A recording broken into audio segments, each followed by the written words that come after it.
فجر کی نماز میں قرات. حضرت عائشہ سے روایت ہے، انہوں نے فرمایا کہ نبی صلی اللہ علیہ وسلم صبح کی نماز فجر سے پہلے ہلکی پھلکی سی 2 رکعتیں پڑھتے تھے، حتیٰ کہ میں سوچتی کہ شاید آپ نے ام الکتاب نہیں پڑھی، نہیں سورۃ فاتحہ بھی نہیں پڑھی. یعنی فجر سے پہلے کی 2 سنتیں ہلکی ہلکی، اور اس میں ایک میں قل یا ایھا الکافرون اور دوسری میں قل ھو اللہ.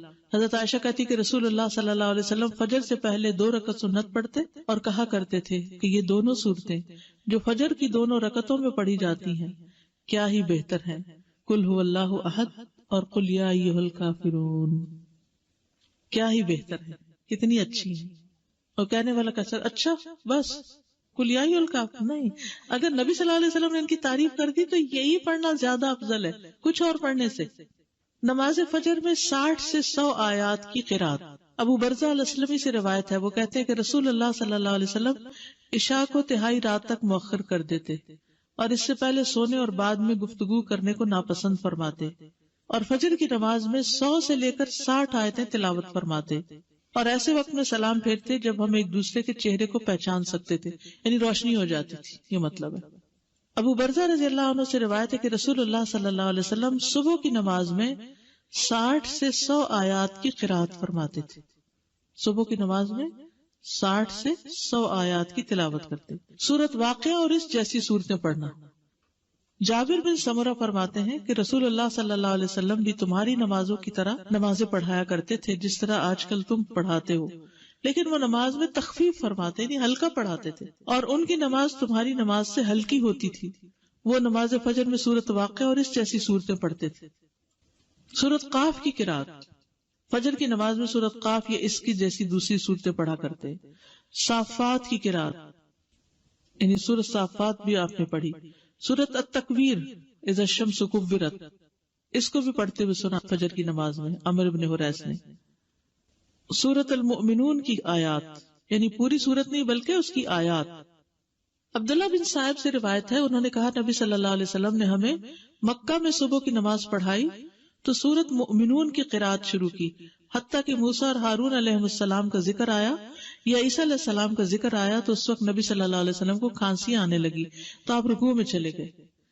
اس سے کیا پتہ چلتا ہے کہ اگر انسان کو بھولنے لگ جائے، بعض اوقات ایسا ہوتا ہے نا کہ امام بڑی اچھی قرات کرتا کرتا جا رہا ہوتا ہے اور ایک دم بیچ میں اٹکنا شروع ہو جاتا ہے، تو پھر بجائے اس کے کہ وہ غلط پڑھے اللہ اکبر کر دے، یا کھانسی آ گئی یا کوئی بھی وجہ ہو گئی، تو پھر بیچ میں بھی آدھی سورت کے بھی رکوع کیا جا سکتا ہے. بعض اوقات یہ بھی ہو سکتا ہے کہ آدھی ایک رکعت میں اور آدھی دوسری رکعت میں. سورۃ الروم کی قرات صبح کی نماز میں آپ نے کی. سورۃ زلزال کی قرات، اب آپ دیکھیے کہاں لمبی لمبی صورتیں بھی اور کہاں اذا زلزلت الارض زلزالہا.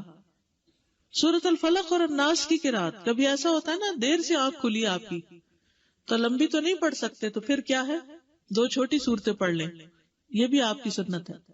مختلف آیات کی قرات، یعنی پوری صورت نہیں کچھ آیتیں. یہ بھی سوال آتا ہے نا کچھ لوگوں کی طرف سے کہ اگر سورۃ البقرہ کی آخری آیات مثلا ہم پڑھ رہے ہیں یا آیت الکرسی پڑھ رہے ہیں تو کیا یہ کافی ہے؟ جی ہاں کافی ہے. اور اس کی دلیل کیا ہے؟ قطبہ بن مالک سے روایت ہے کہ انہوں نے فجر کی نماز میں نبی صلی اللہ علیہ وسلم کو وَالنَّخْلَ بَاسِقَاتٍ لَهَا طَلْعٌ نَضِيدٌ کی قرات کرتے ہوئے سنا، یعنی یہاں سے پڑھا. کل آپ نے دیکھا ہوگا جمعے کی نماز میں سورۃ الاعلیٰ اور سورۃ الغاشیہ کی آخری آیتیں پڑھی گئی، پوری صورت نہیں پڑھی گئی کیونکہ جمعے کا ٹائم ہمارے یہاں مختصر ہوتا ہے. یہاں ابن عباس کہتے کہ رسول اللہ صلی اللہ علیہ وسلم فجر کی 2 رکعتوں میں سے پہلی میں قرآن میں سے آیت قولوا آمنا باللہ وما انزل الینا والا حصہ پڑھتے جو سورۃ البقرہ کی آیت ہے، اور دوسری میں آل عمران کی آیت آمنا باللہ واشہد بأننا مسلمون والا حصہ پڑھتے، یعنی ایک میں ایک سورت، دوسری میں دوسری کا حصہ.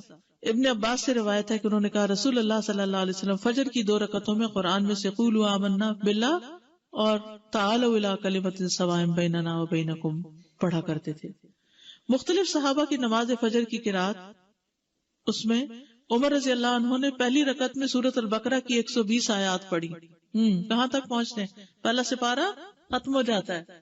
پھر عبداللہ بن مسعود پہلی رکعت میں سورۃ انفال کی 40 آیات اور دوسری رکعت میں مفصلات میں سے سورت پڑھی، یعنی ایک میں آیات پڑھی اور ایک میں پوری سورت پڑھی. ایسے بھی کیا جا سکتا ہے. ضروری نہیں کہ اگر آپ نے ایک میں آیات پڑھی تو دوسری میں بھی آیات پڑھیں، یا ایک میں سورت پڑھی تو دوسری میں بھی سورت، دونوں طرح.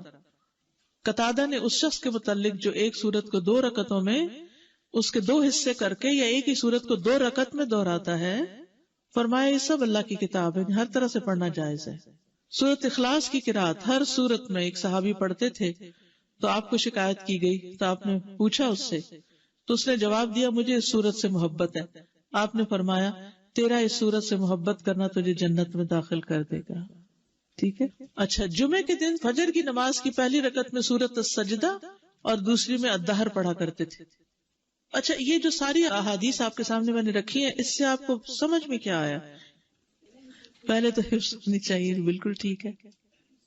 ہم لمبی بھی پڑھ سکتے ہیں، ایز پر سچویشن چھوٹی بھی پڑھی جا سکتی ہے، آیات بھی کسی سورت کی منتخب کر کے پڑھ سکتے ہیں اور پوری سورت بھی پڑھ سکتے ہیں۔